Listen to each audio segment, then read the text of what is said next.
안녕하세요. 저는 돌싱녀로 돌아온 30대 초반의 지방 사는 여성이에요.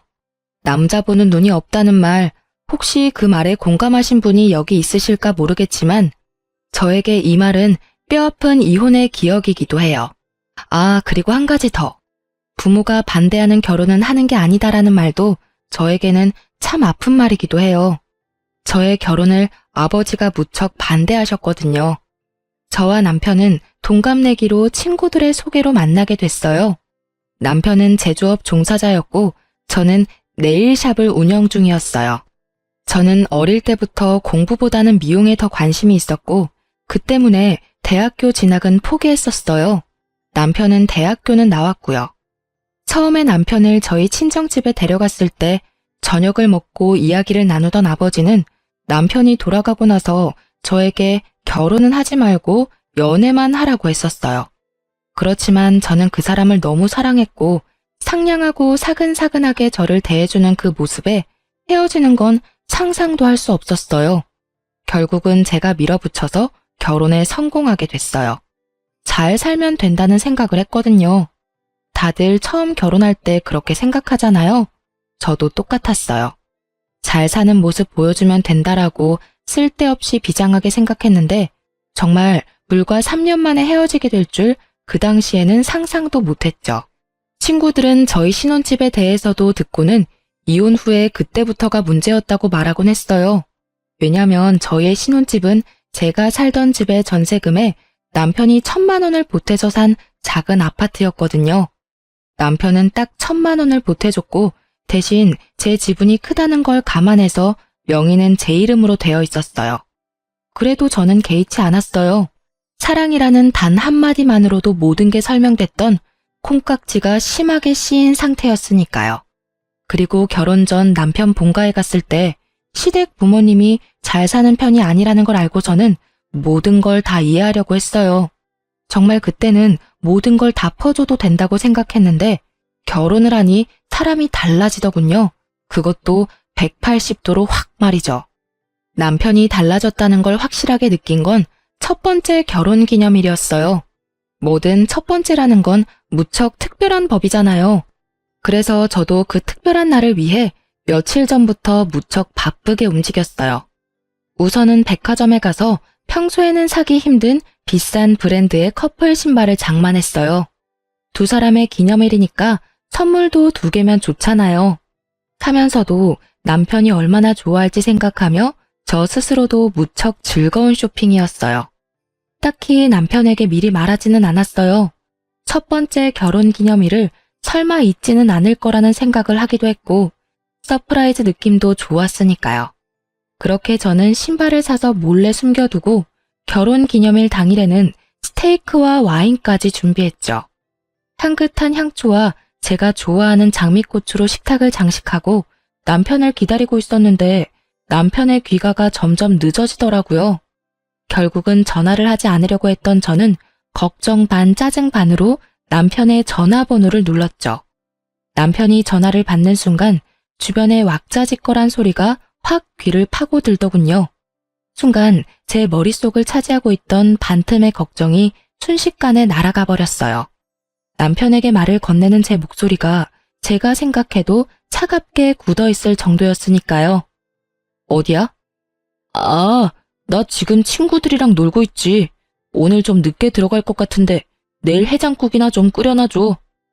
제가 화난 건 전혀 생각하지도 않은 남편의 밝은 목소리에 저는 더 열이 받았어요. 너 오늘이 무슨 날인지 잊어버렸어? 그렇게 물으면서도 저는 머릿속으로 왜 이렇게 중요한 날을 잊어버린 거야 하고 생각하고 있었어요. 그런데 오늘? 결혼기념일 맞지? 내뱉으려고 미리 머금었던 말들이 그 말에 다시 목구멍 안으로 쑥 밀려 들어가 버렸어요. 당연히 잊고 있어서 놀고 있는 거라고 생각했는데 알면서 놀고 있다는 말이 너무 충격이었으니까요. 제가 말을 잊지 못하니 남편이 먼저 말하더군요. 내가 안 와서 화났어? 자기가 좀 이해해. 어차피 잡은 물고기인데 기념일 꼬박꼬박 챙길 필요 없잖아. 솔직히 연애 때 챙겨준 것도 엄청 힘들었거든. 그러니까 우리 이제 이런 기념일 적당히 하자. 솔직히 연애 때 힘 다 써서 이젠 그런 거 챙길 힘도 없어. 해맑게 미친 소리를 하고 일방적으로 전화를 끊는 남편놈을 보니 갑자기 부모님 생각이 나더라고요. 하지 마라는 결혼했다가 이 꼴이 된 것 같아서 힘든 소리도 못하겠고 열은 받았는데 풀 곳은 없고 결국은 저도 행동으로 보여주기로 했어요. 저는 제가 산 신발 선물을 꺼내 사진을 찍었어요. 그리고 그걸 SNS에 올리고 미안해 안녕 이라고 썼거든요. 남편이 그걸 보고 돌아오기만 한다면 용서해주겠다는 마음으로요. 그런데 연락 하나 없더라고요. 신경도 안 쓰고 열심히 놀고 있는 모양이더라고요. 부글부글 끓는 마음으로 남편을 기다렸는데 기다리는 남편은 오질 않고 문자 하나가 먼저 도착하더군요.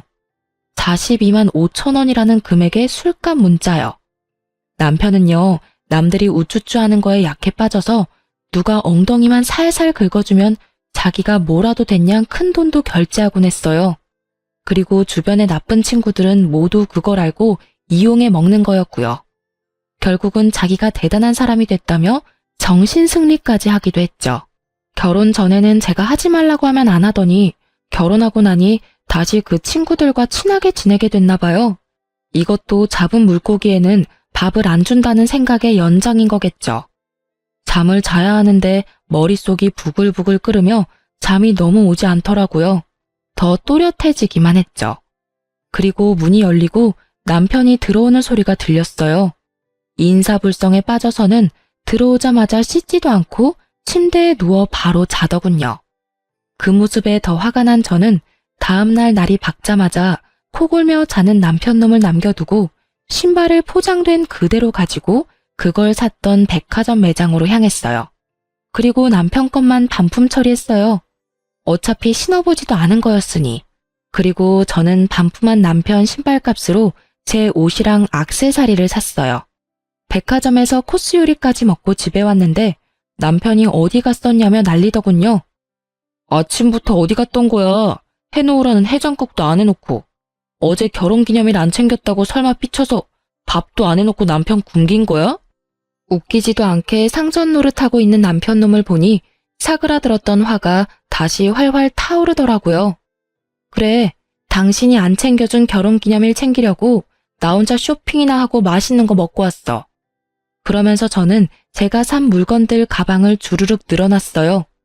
남편이 기웃거리며 자기 물건을 찾는 꼴이 너무 웃겨서 웃음이 나올 뻔했어요. 근데 왜 자기 것만 사왔어? 결혼기념일인데 내 건 어디 갔어? 당신이 굳이 기념일 챙기지 말라며. 안 주고 안 받고 싶은 거라고 생각해서 준비 안 했어. 알아서 내 건 내가 챙길 테니까 네 건 네가 알아서 챙겨. 아, 근데 이번 달 카드값 많이 나와서 힘들 테니까 뭐라도 살 거면 다음 달에 사. 어제 술값 40만 원 넘게 나왔더라고. 술값이 많이 나왔으면 당신도 이런 걸 사지 말았어야지. 너 설마 내가 어제 결혼기념일에 술 마시러 갔다고 화나서 이런 짓 한 거야? 야, 정말? 술값을 많이 쓴 건 너잖아.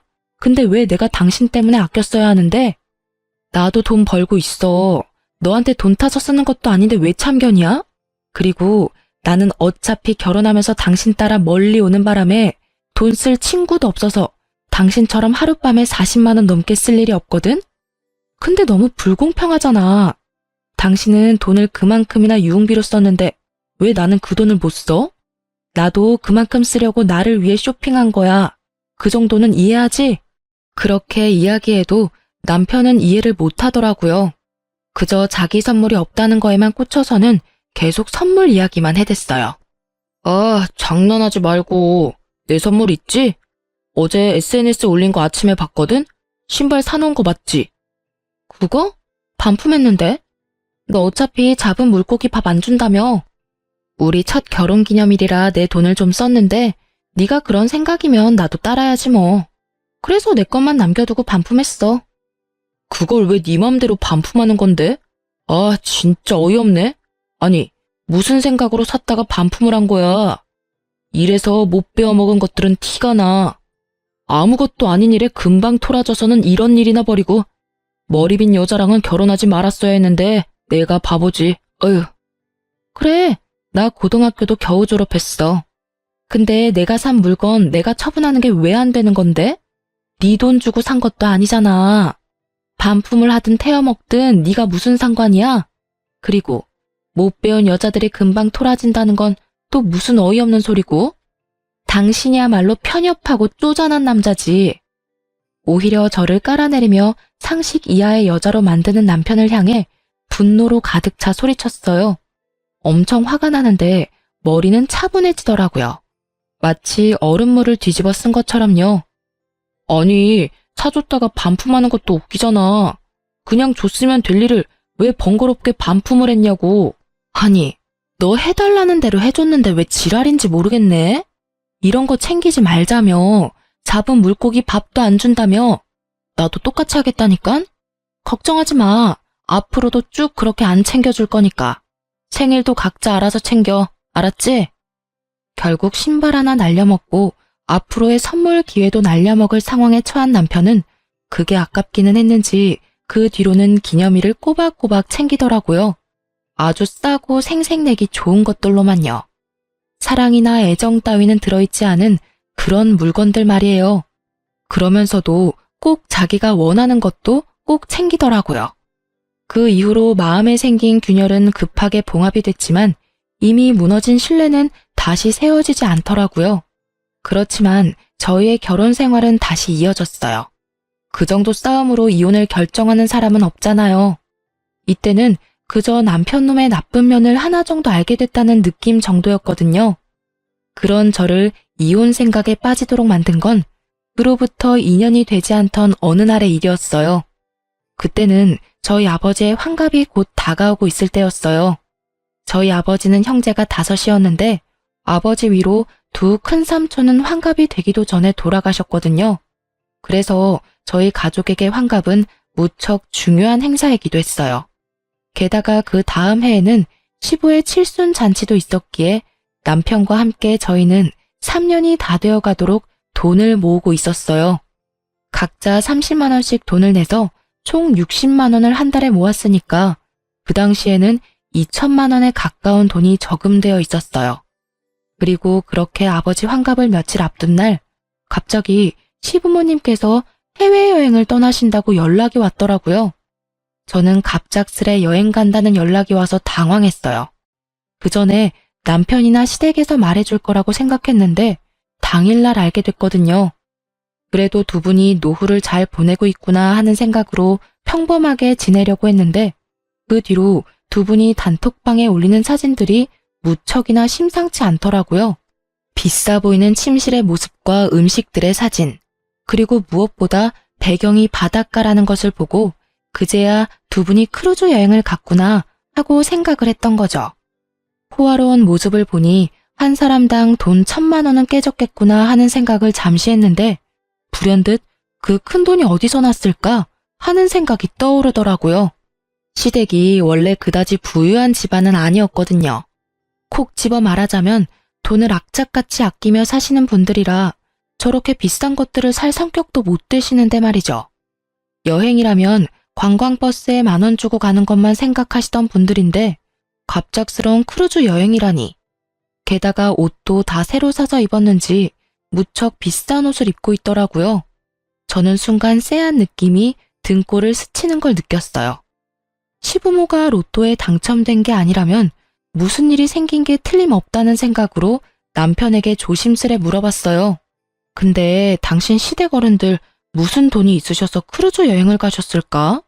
평소에는 비싼 음식 먹기만 해도 경기를 하시는 분들이시잖아. 그거? 내가 돈 좀 보태드렸어. 명색이 아들인데 이럴 때 효도 좀 해야지. 안 그래? 아버지 칠순도 얼마 안 남고 해서 말이야. 저는 그 말에 화가 났어요. 그렇지만 뭐라 할 수는 없었어요. 자기 부모님 여행 보내드리는데 자기 돈 보태는 거 제가 뭐라고 할 수 있는 상황이 아니잖아요.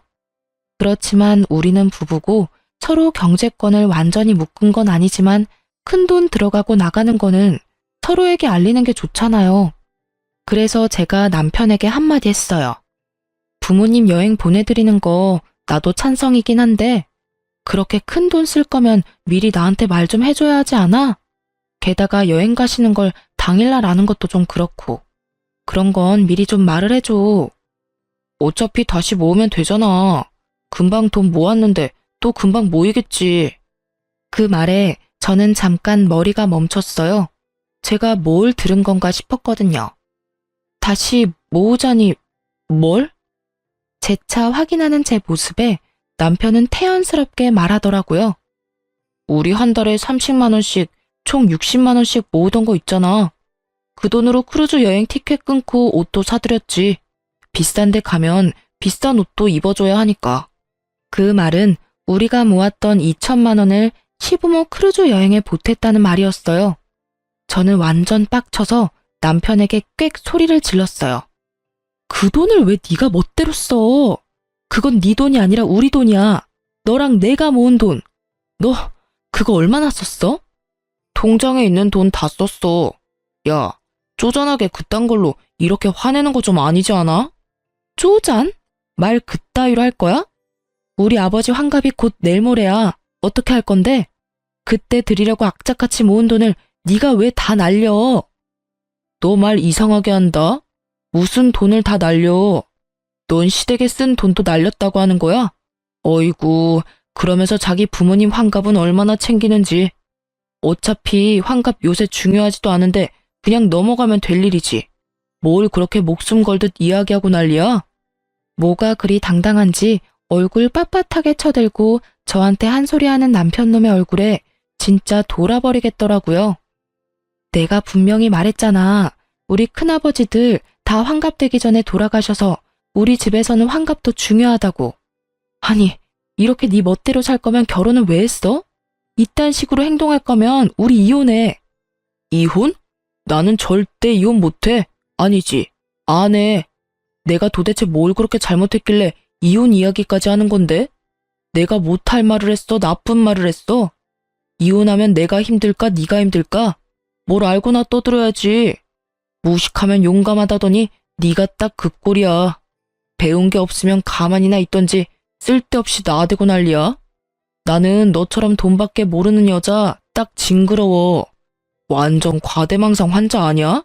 아니, 그 돈 좀 썼다고 이런 식으로 사람을 몰아? 남편놈의 그 말이 저에게는 진짜 인연 끊자는 식의 막말로밖에 들리지 않았어요. 그럼 무식하고 돈밖에 모르는 징그러운 여자랑 왜 이혼은 안 해주는데? 그렇게 답답하고 열받으면 왜 나랑 살아? 배운 거 많고 돈에 초연한 그런 여자랑 살던지. 아, 맞다. 너 나한테 빨대 꽂으려고 결혼한 거지? 그래. 그러면 다른 여자 찾기 힘들겠지. 어떤 돈 많은 여자가 미쳤다고 당신 같은 남자한테 미래를 올인하겠어? 안 그래? 와이프 집안 사정 다 알고도 정신 나간 짓을 하는데 어떤 여자가 제정신으로 당신한테 오겠어? 너 말 다 했어? 어디서 그따위 소리를 짓거리고 난리야. 진짜 봐주는 것도 정도가 있다고. 내가 너 불쌍해서 데리고 살겠다고 하는 거 진짜 모르겠어? 네가 자선사업가라도 돼? 웃기지도 않아. 네 가짜는 친구들이 떠받들어주니 네가 뭐라도 되는 것 같아? 너 진짜 별거 아니야. 마누라 등이나 처먹는 천하의 호로새끼 정도지. 불쌍하다고 생각하지 말고 이혼해줘. 그렇게 저는 이혼을 선언했고 남편을 제 삶에서 분리하는 작업에 들어가기로 했어요. 그런데 그 대화를 나눈 다음 날도 남편한테 이혼 서류를 가지러 간다고 말했지만 혼자 유유자적하더라고요. 당신이 나 같은 남자를 어디서 만나? 나랑 이혼하면 무조건 망할 건데 무슨 배짱으로 이러는지 원. 내가 넓은 마음으로 용서해 줄 테니까 나한테 미안하다고 하고 끝내. 어? 이렇게 말하는 꼴을 보니 용서할 마음이 생기겠어요? 생기더라도 당장 달아났겠죠. 그런 제 속도 모르고 남편놈은 저한테 사과하라며 난리더라고요. 상황이 이해가 안 가나 봐요. 미쳤어? 헛소리 그만하고 당장 이 집에서 나가. 난 당신 얼굴 꼴도 보기 싫으니까. 당장. 내가 왜 집을 나가? 이 집 살 때 내가 1,000만 원 보탠 거 잊었어? 나한테도 지분이 있으니까 네 맘대로 내보낼 수는 없지. 아니, 내가 도대체 뭘 잘못했는데 이런 일을 당해야 하는데? 꼴랑 그 2,000만 원 좀 썼다고 나를 완전 죽일 놈으로 모는 거야? 시부모한테 즐거운 한때 선물해줬다고 생각하는 게 그렇게 아까워? 아직도 정신을 못 차렸네. 내가 시부모한테 그 돈 줬다고 화내는 게 아니라는 걸. 왜 아직도 모르는지 이해가 안 되네?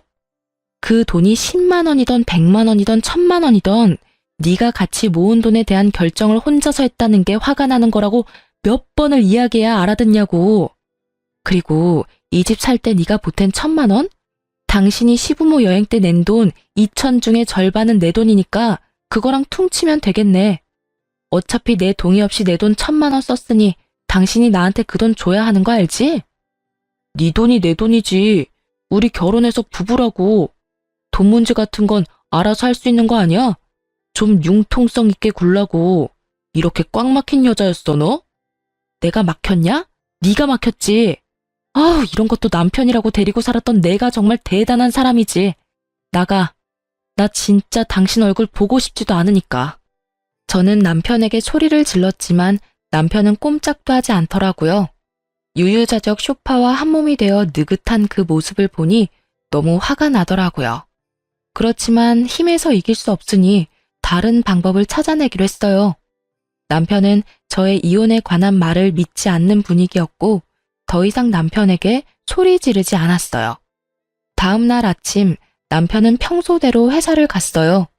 저는 그때 남편의 짐을 부랴부랴 챙기기 시작했어요. 화장실에 있던 칫솔 하나까지 싹 다 챙긴 저는 점심때쯤 이삿짐 용달업체를 불렀어요. 그리고 남편 짐을 다 챙겨서 시댁으로 보냈죠. 그리고 마지막으로 집에 도어락을 싹 바꿨어요. 비밀번호뿐만이 아니라 기종까지 바꿔버렸어요.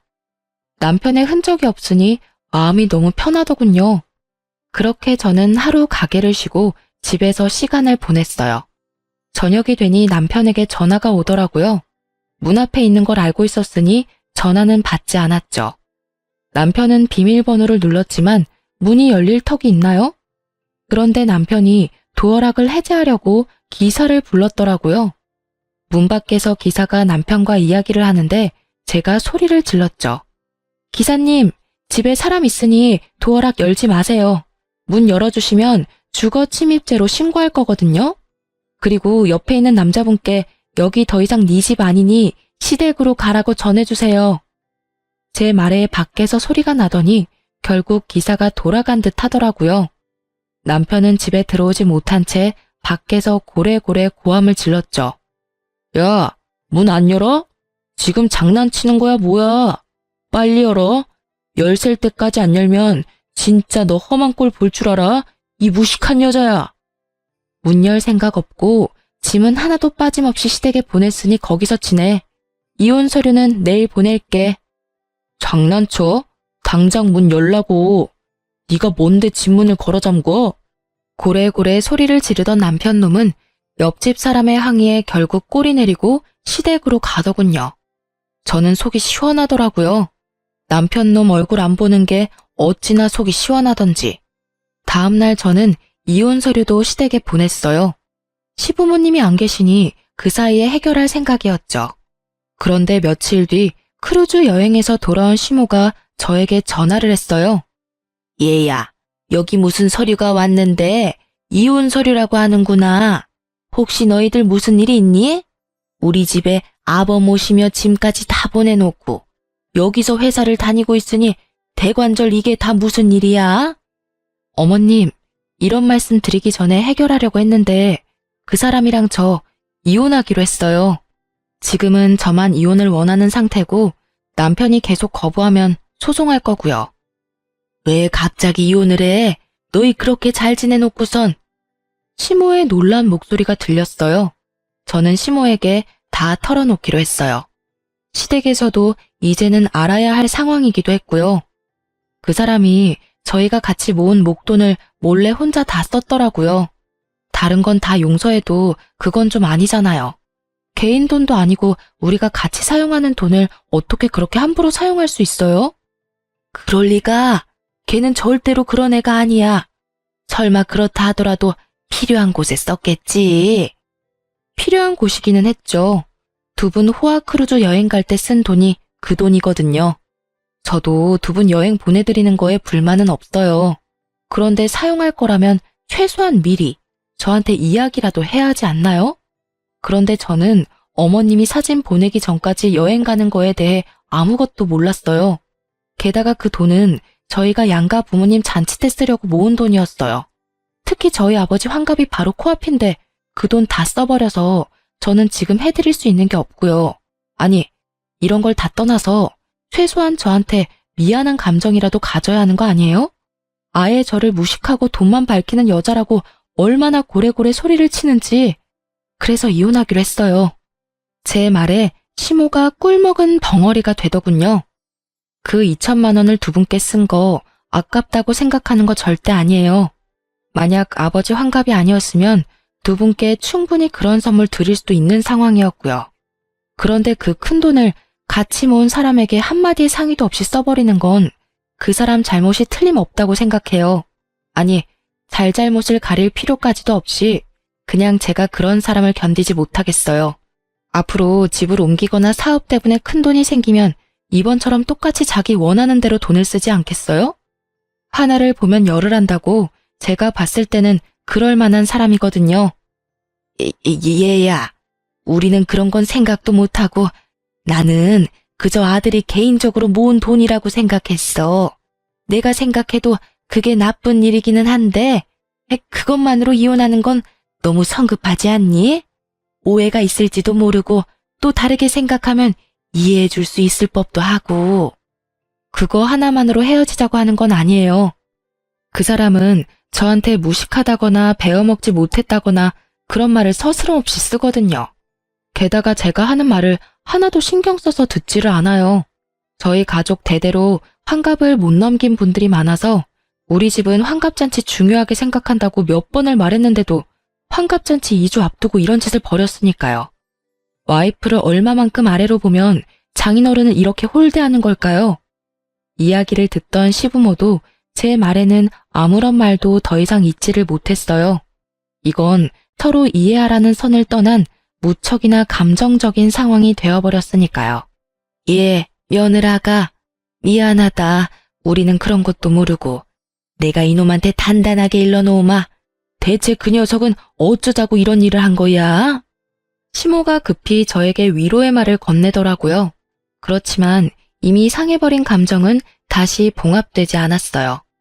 결국 이혼 소송이 진행되었고 남편놈은 제가 일하는 네일샵까지 찾아와 제게 소송을 취하하고 돌아오라며 당당하게 굴더군요. 소송 취하하고 빨리 원래대로 다 돌려놔. 너처럼 무식한 여자 누가 데려가? 나 말고는 너 받아줄 사람 없다니까. 그리고 내가 100번 양보해서 이번 환갑 때 50만 원 정도 지원해 줄게. 솔직히 그거면 떡을 치고도 남잖아. 정말 말은 잘하죠. 1,000만 원과 50만 원이 비교가 되는 것도 아닌데 마치 인심 써서 그 정도 해준다는 걸 보니 정말 대단하다 싶더라고요. 지금 나하고 개그하는 거야? 2천만 원을 가져다가 홀라당 해먹고는 고작 50만 원을 준다고? 너한테는 그게 상식이야? 어떻게 눈 하나 깜빡 안 하고 그런 미친 소리가 나와? 그리고 내가 많이 배우지 못한 건 맞지만 네가 인간이 덜 된 놈이라는 건 잘 알겠어. 넌 뭘 그렇게 많이 배웠길래 남이 모은 돈까지 말도 없이 쓰는 미친 짓거리까지 배운 거야? 미친 짓거리? 이게 사람이 봐주니까 눈에 뵈는 게 없지? 나 오늘 여기서 계속 죽치고 있을 거니까 알아서 해. 네가 소송 취하해줄 때까지 나 안 나가. 남편놈은 대기석 의자에 널브러지듯이 앉아서는 눈까지 감고 팔짱까지 끼고는 모르쇠로 운운하며 앉아있더라고요. 웃기지도 않네. 그렇게 대단한 님께서 왜 나 같은 별 볼 일 없는 여자랑 이혼을 못해서 그렇게 난리야? 혹시 집 때문에 그런 거야? 아니면 또 돈 모아두면 다 가져가려고 그런 거야? 짐작하는 곳이 너무 많은데 다 나쁜 이유들 뿐이라서 나는 이혼 소송 취할 이유가 없는데. 저는 남편놈을 향해 쏘아붙였어요. 정신 나간 헛소리를 실실 하는 거 보니 진짜 실성이라도 했나 싶었거든요. 제 말을 듣고도 들은 척도 안 하는 남편놈을 보고 제가 말로 해서는 안 될 것 같아서 그 길로 친오빠들에게 전화해서 저의 네일샵으로 불렀어요. 남편놈이 남의 영업장에서 일을 방해하고 있다가 들어오는 오빠들의 모습에 그나마 정상적인 모습을 취하더군요. 이 양반이 또 여기서 이러고 있네. 당장 여기서 나와. 남의 가게 영업 방해하지 말고. 오빠 셋이 그놈 앞에서 으름장을 놓는데도 철면피를 쓴 이 남자는 더욱 뻔뻔하게 굴더라고요. 아니 형님, 저희는 아직 결혼한 사이예요. 와이프 옆에 있는 게 뭐가 그렇게 잘못된 건가요?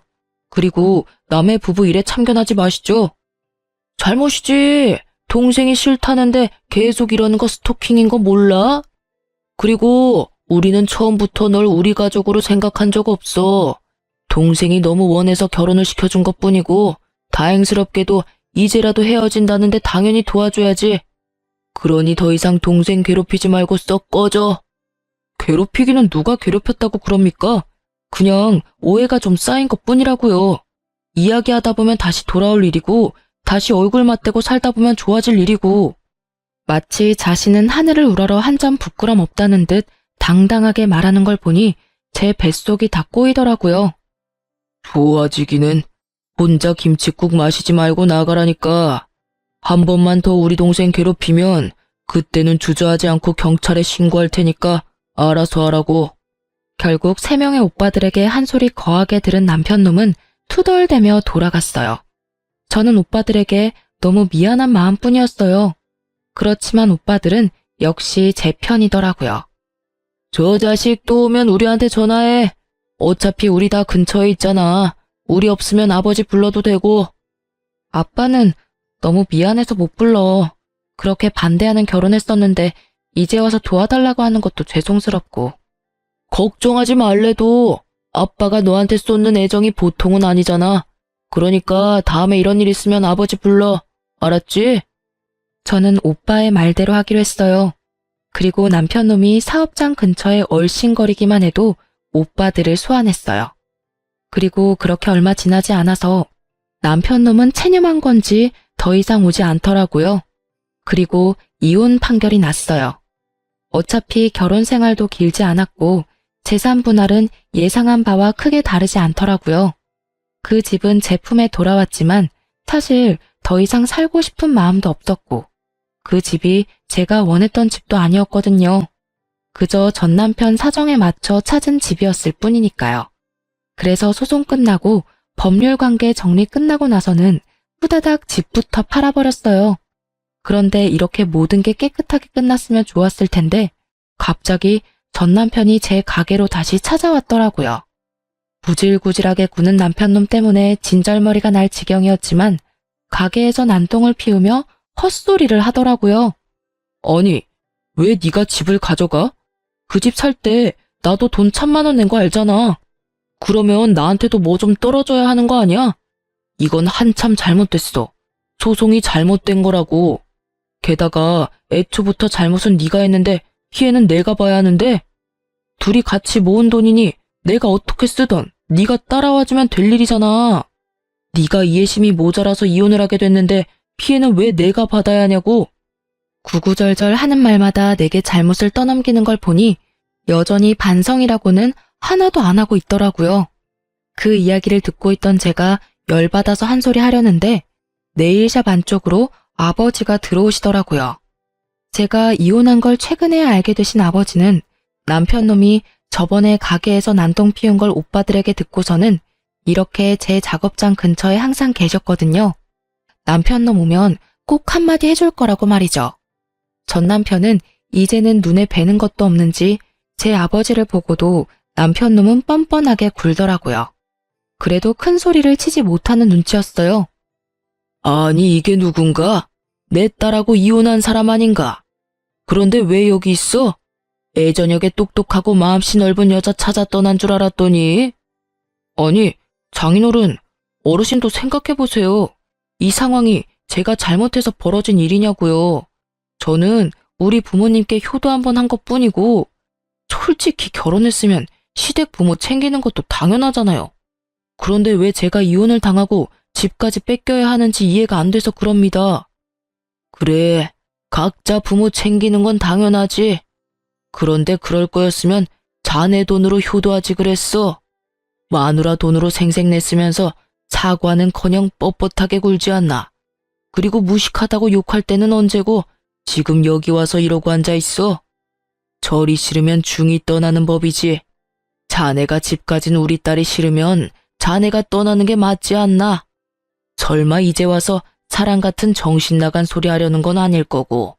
그럼 그 집이 그렇게 아깝나? 그렇게 말씀하시면 안 되죠. 소송 자체부터가 잘못된 거라고요. 저는 하늘에 맹세코 잘못한 게 없고 왜 피해는 제가 고스란히 다 받아야 되는지 모르겠습니다. 와이프가 시댁을 모시지 않은 게 더 큰 잘못이라고요. 그러니까 같이 살던 집의 절반은 제 것이나 다름없고요. 그게 무슨 말도 안 되는 소리야. 잠깐, 기다려봐라. 그래, 자네가 그 집 마련할 때 얼마 냈지? 딱 1,000만 원이라고 알고 있네. 그렇다면 자네가 쓴 2,000만 원에 대해 아무 책임을 물지 않을 테니 자네도 그 집에 쓴 1,000만 원에 대해서는 아무 책임을 묻지 말게. 계산은 그거로 끝이야. 그렇지만 저도 재산 형성에 크게 도움이 됐다고요. 그 부분을 인정을 안 해주시니까. 제가 돈을 벌어서 엄한데 썼겠습니까? 다 가족을 위해서 쓴 거지. 그러니 재산 형성에 도움이 된 거잖아요. 야, 네 그 쓰레기 같은 친구들한테 한 달에 100만 원을 뜯기는 호구가 너야. 그 친구들이 너 좋아서 네 옆에 있는 줄 알지? 다 네가 돈을 그만큼 쓰니까 옆에 붙어서 알랑거리는 거지. 돈 없어 봐. 네 옆에 있겠어? 그래놓고 뭐? 가족을 위해서 썼다고? 결혼하고 기념일마다 날 챙겨주기를 했어? 선물을 사주기를 했어? 아무것도 해준 것도 없는 주제에 뚫린 입이라고 막말한다 이거지? 재산 형성에 도움이 돼? 지랄하네. 돈 한 번 갖다 주지도 않고 쓰기만 한 네가 무슨 자격으로 여기 와서 이러고 있는 거야? 그러고도 네가 인간이냐? 야, 네가 아무것도 몰라서 그러는데 나도 충분히 남편으로서 부부의 일원으로 재산 형성에 도움이 됐다고. 그리고 친구들한테 돈 쓰는 건 유흥비라고. 너랑 외식할 때도 돈 냈잖아. 어디서 못 배운 티를 내? 네가 뭐 법률적으로 아는 게 있긴 해? 어디서 주워들어가지고 어림짐작하는 것 같은데 제발 좀 제대로 알고 이야기를 해. 결국은 아버지 앞에서도 못 배웠네 어쩌네 입을 놀린 남편놈을 보며 저는 눈앞이 캄캄하더라고요. 그 이야기를 듣던 아버지가 한 소리 하더군요. 그래, 자네 말대로 우리 딸이 배움이 부족하기는 하지. 그런데 그렇게 부족한 우리 딸에게 많은 게 하나 있어. 이제 와서 자네한테 이런 말 하는 게 미안해서 말 안 하려고 했는데 말이지. 우리 딸은 돈복이 많지. 자네가 있는 이 건물이 누구 것인지 모르지? 바로 내 것이라네. 그리고 딸은 조만간 이 건물을 물려받을 거야. 딸이 나한테 아주 좋은 환갑 선물을 줬거든. 자네하고 이혼을 해줘서 내 기분이 무척 좋아졌어. 그래서 건물을 주기로 한 거야. 자, 어때? 이래도 우리 딸이 많이 모자란가? 그 말에 남편의 얼굴이 완전 깜짝 놀라더라고요. 그것마저도 정말 가증스럽게 보이더라고요. 남편에게 처음부터 돈이 많다고 이야기하지 말라고 한 건 아버지였어요. 남편의 허세가 보이니 혹시라도 집에 돈이 있다는 말은 하지 말라고 하셨거든요.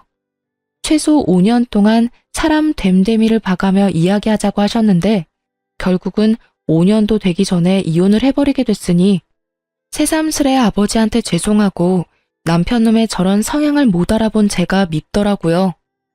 왜 그 말을 먼저 안 했어? 그랬으면 이렇게 화내고 난리칠 일 없었잖아. 그리고 솔직하게 그만큼 돈 있으면 2,000만 원 그깟 돈 내가 알아서 쓴 것도 이해해 줄 수 있는 거잖아. 아, 다 됐고 이건 진짜 내가 용서해 줄게. 그냥 다시 돌아와서 잘 살아보자. 응? 너 나 엄청 좋아해서 부모님 반대 무릅쓰고 결혼하자고 한 거 아니었어? 그때 감정 그대로일 거라고 믿고 있어. 그때의 감정? 이미 너한테 가지고 있던 정이란 정은 다 떨어지고 없어. 왜? 아버지가 건물 주고 내가 그 건물 물려받을 사람이니까 아깝니? 뻔뻔한 것도 정도가 있지. 네가 쓴 그 돈에 우리 아버지 환갑 여행 비용도 있었다는 걸 알면서도 네가 뻔뻔하게 우리 아버지 건물을 욕심내? 내 눈에 흙이 들어와도 너랑 재결합할 일은 없어. 얼굴도 보고 싶지 않은데 너랑 무슨 재결합이야? 지금 당장 경찰에 신고 안 하는 것만으로도 넌 나한테 고마워해야 할 상황이라고. 제가 하는 말에 뻔뻔했던 남편놈의 낯짝이 결국에는 무너지더라고요. 울며 불며 매달리는 게 아니라 이 와중에도 저희 아버지 눈치를 보더라고요. 장인이 가진 돈이 그리도 탐이 났는지 그걸 보니 새삼 저런 놈을 선택한 제 두 눈이 문제가 있었던 게 아니었나 싶더라고요. 그런 남편의 눈에 담긴 욕심을 읽었는지 아버지가 전 남편에게 한마디 하더라고요. 나도 자네에게 무척 고마운 마음을 가지고 있네. 이번 환갑 때 내게 쓸 돈을 자네가 다 쓰는 바람에 딸이 이렇게 정신을 차리고 집으로 돌아오지 않았는가. 그러니 고맙지. 그 말에 결국 남편놈은 더 이상 되돌릴 수 없다고 느꼈는지 제 발로 제 가게에서 나가더라고요. 그러나 그 뒤로도 미련이 남았는지 몇 번을 술을 먹고 전화하길래 전화번호 싹 바꿔버렸어요. 그리고 제 가게도 내놓고 다른 데 가게 얻었어요. 나중에 우연히 소식을 접했는데 시댁 크루즈 비용은 우리가 모은 돈으로 다 써버리고 시부모 옷값과 쇼핑에 든 카드값들은 결국 못 갚아서 빚이 터져버렸다고 하더라고요. 원래는 우리가 모으던 돈들이 몇 달 다시 모이면 그 돈에서 해결하려고 했었나 봐요. 그런데 그 사이에 이혼하게 돼버리니 결국은 그게 다 빚으로 돌아와서 허덕거리며 살고 있다고 하더군요. 그걸 알고 나니 더 정 떨어지는 거 있죠? 어디까지 빌부터 먹을 생각이었는지. 게다가 어디까지 말 안 하고 또 돈을 홀라당 써버리려고 했는지. 제게 빨대꽂으려 했다는 걸 알고 나니 참으로 이혼한 게 다행으로 느껴졌어요. 이혼 후 몇 년이 지난 지금은 저도 좋은 사람과 좋은 관계를 맺고 있는 중이에요. 이혼 직후에는 제 눈을 못 믿어서 남자를 못 만날 정도였는데 최근에 아버지가 소개시켜준 사람은 첫인상은 별로였지만 계속 두고 지내니 사람됨이 괜찮아서 잘 만나고 있어요. 제게 남자 보는 눈이 없다는 걸 알고 나니 아버지의 안목을 믿게 되더라고요. 생각보다 좋은 사람이라 미래를 생각하고 있을 정도고요. 이혼을 한번 하니 결혼에 관한 말들이 어느 정도 맞는 말이었다는 걸 깨닫게 됐어요. 부모가 원하지 않는 결혼은 하지 않는 게 낫다라고 하잖아요.